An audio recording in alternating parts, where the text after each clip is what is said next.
लोक वार्ता न्यूज में आपका स्वागत है। मैं हूं प्रभात कुमार। आज मैं 1994 के बाद बिहार में एक बार फिर से कुर्मी जाति को अपनी एकता रैली करने और कहीं पर चेतना शिविर का आयोजन करने, कहीं कुर्मी समागम का आयोजन करने के औचित्य को लेकर जो परिस्थितियां बन रही है और जिस तरह से मुख्यमंत्री नीतीश कुमार के बिहार के राजनीति से अब विदाई की चर्चा हो रही है और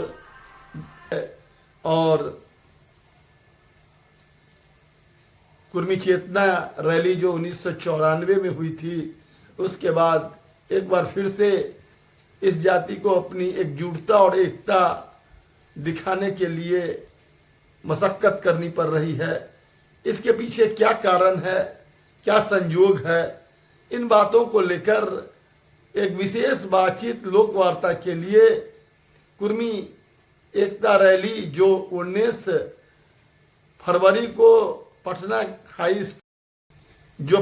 के मिलर हाई स्कूल के मैदान में आयोजित होने जा रहा है, उसके संयोजक कृष्ण से हुई विशेष बातचीत की चर्चा हम करने जा रहे हैं और उनसे विशेष बातचीत आपके समक्ष हम प्रस्तुत कर रहे हैं।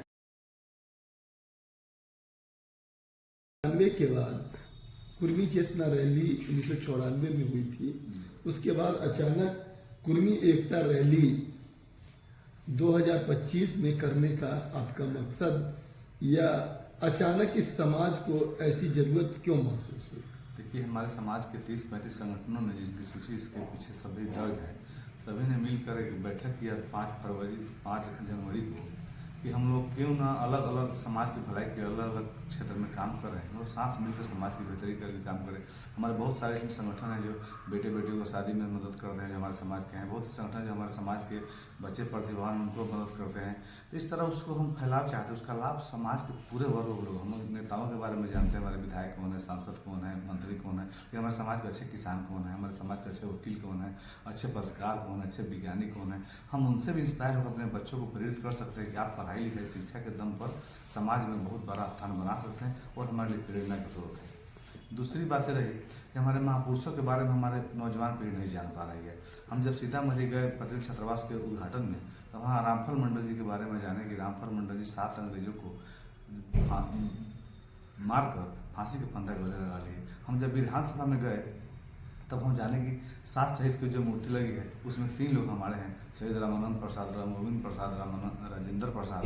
तो हमारे युवाओं को यह बात बतानी पड़ेगी, हमारे अंदर वो ऊर्जा है, वो प्रेरणा है कि हम देश की आज़ादी के लिए, समाज की भलाई के लिए, राज्य की बेहतरी के लिए हम बेहतर कर सकते हैं। यह हमारे अंदर ऊर्जा है, तो उसके अंदर ऊर्जा का संचार हो और एकता हमारे अंदर आए, हम एक दूसरे से जुड़ सके। हम किसी पेशा में रह सकते हैं, किसी दल में रह सकते हैं, हम डॉक्टर भी, इंजीनियर भी, किसान भी, मजदूर भी हैं, लेकिन जब बात समाज की होगी, जब बात परिवार की होगी, तो हम एक मंच पर आ सकते हैं। यह सबसे बड़ा मैसेज है। आप तो विधायक रहे हैं, लेकिन लगातार आप हम देख रहे हैं कि समाज के लिए आपका एक अलग रुझान रहा है।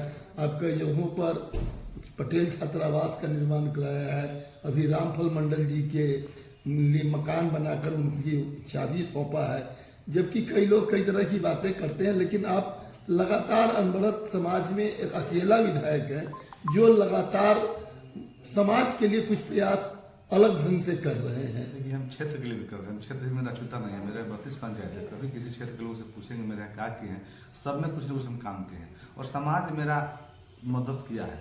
यदि समाज नहीं होता तो हम 500 वोट नहीं, मुखिया नहीं बनते। कुंदन किस यदि एसपी छपरा के नहीं होते तो हम मुखिया भी नहीं बनते। हमारे यहाँ लोग डर से लड़ते नहीं थे, उन्होंने हमारा हिम्मत दी, प्रशासनिक हम संवैधानिक मदद किए। नीतीश कुमार जी यदि मुख्यमंत्री नहीं होते तो हम विधायक भी नहीं बनते। तो समाज ने हमको बहुत कुछ दिया है, तब समाज को कुछ लौटाने का टाइम है, इसलिए हम कुछ न कुछ पुस्तकालय बनाते हैं, छात्रावास बनाते हैं। हमारे गरीब कमजोर मेधावी छात्र हैं, हर जिला मुख्यालय में छात्रावास बने, पढ़ लिख कर दरोगा बने, एसपी बने, बीडीओ बने, सीओ बने, एसडीओ बने, वो कहीं जाएंगे तो किसी न किसी लोग को मदद करेंगे। ऐसा मेरा मानना है कि हम अपनी मदद को लौटा सकते हैं, उसका एक रास्ता, एक प्रयास है। ये जो रैली आप कर रहे हैं, कुछ लोगों का कहना है कि ये भाजपा प्रायोजित रैली है, आप भाजपा के विधायक हैं, इसलिए भाजपा आपके माध्यम से यह रैली करा रही है। अब तो एनडीए है, भाजपा जदयू लोजपा हम है कहाँ? अब तो सब एनडीए है। ये जो सवाल उठाते हैं, अब तो हर जिला में एनडीए का बैठक हो रहा है, तो उसमें वो लोग क्यों जा रहे हैं? जैसे आरोप लगाते हैं अब तो एनडीए की बैठक हो रही है, ये आरोप नहीं है। और सबके नेता नीतीश कुमार, हम सब लोग नीतीश कुमार जी को मुख्यमंत्री बनाने के लिए काम करते हैं। और नीतीश कुमार, हमारे विधानसभा में संख्या घट रही है, हमारे लोग जिला परिषद में, मुखिया में, पंचायत प्रतिनिधि में हमारे लोग संख्या बढ़ रही है। हम छपरा के लोग को यदि कोई तकलीफ हो तो मुजफ्फरपुर के लोग को उसका दर्द महसूस हो, यही तो मतलब एकता है। हम सरदार पटेल के वंशज हैं, बहुआ के लोग हमारे कष्ट में हो और पूर्णिया के लोगों को कष्ट महसूस नहीं हो, तो फिर हम इस बिहार के राज्य में इतने संख्या में रहने का मतलब क्या है? 20 साल तक बिहार में लोग कहता है कि कुर्मी का शासन रहा और मुख्यमंत्री नीतीश कुमार रहे। गलत आरोप है। सबका शासन है, नीतीश कुमार जी ने सबके लिए काम किया, किसी जातिवाद के लिए नीतीश कुमार जी ने काम किया नहीं किया। नीतीश कुमार जी सबके नेता है। नीतीश कुमार एक व्यक्ति नहीं, एक विचारधारा है, और उस विचारधारा को आगे बढ़ाना हम सबकी नैतिक जवाबदारी है। किसी दिन कर्पूरी जी किसी दल के नेता होंगे, जयप्रकाश जी किसी दिन किसी दल के नेता होंगे, उसी तरह नीतीश कुमार आज किसी दल के नेता है, कल सारे दल उनके फोटो लगाएंगे। ऐसी शख्सियत का नाम नीतीश कुमार है। एक अंतिम सवाल कि लोगों का जो गंगा के इस पार के लोग हैं, और उसमें उन लोगों का आरोप है कि जो भागीदारी हम लोगों को मिलना चाहिए था, मैंने नीतीश कुमार के शासन में जो विधायिका में, वो हम लोगों को नहीं मिला, हम उपेक्षित ये तो सही है, हम उसके लिए प्रयास कर रहे हैं। और हमारी पहली मांग यही है कि विधानसभा हमारे घटते जनप्रतिनिधित्व को, पंचायत प्रतिनिधित्व को, हमारे युवाओं की भागीदारी सुनिश्चित करना, अपनी घटती संख्या को बढ़ाना। और इसमें हम एकता की भावना से, जब हमारी संख्या बढ़ेगी तो हमारे नेता ही मजबूत होंगे। और हम अपनी संख्या को बढ़ाना है, हम एक दूसरे को, हम बंटना नहीं है। हम किसी दूसरे समाज से जब तुलना करते हैं तो लोग अपने को किस नौट मजरोट बेगेगर नहीं कहते हैं, ज़्यादा कहते हैं। कोई कानू तेली कलवार सोनार जसवाल नहीं कहते हैं, बैस कहते हैं। और हमारे लोग कुर्मी धानु कुछ ऐसा घूमे लौथिया, हम बढ़ते जा रहे हैं। तो बटेंगे तो कटेंगे बाद में, अभी बटेंगे तो घटेंगे। बटने के कारण हमारी सीटें घट रही है। हम एक दूसरे को सहयोग करें और बटे नहीं। और इसी के मकसद से एकता रैली किया जा रहा है कि हमारे लोग जहाँ भी रहें एकजुट रहें, एक दूसरे को हेल्प करें और एक साथ लेकर चलें। रैली को लेकर जो बात आप अपना करना चाहते हैं, अपील करना चाहते हैं? हम मुजफ्फरपुर जिला आए हैं, आज कुटनी में हम लोग लोगों से आमंत्रण है। मुजफ्फरपुर जिला के सभी वासियों को हम आमंत्रित करते हैं। हम जहाँ तक पहुँच पा रहे हैं वहाँ पहुँच पा रहे हैं, जहाँ नहीं पहुँच पा रहे हैं सभी हमारे साथी अपने स्तर से लोग आमंत्रित करने का कार्य कर रहे हैं। और मुझे उम्मीद है कि मुजफ्फरपुर से भारी संख्या में लोग शामिल होंगे।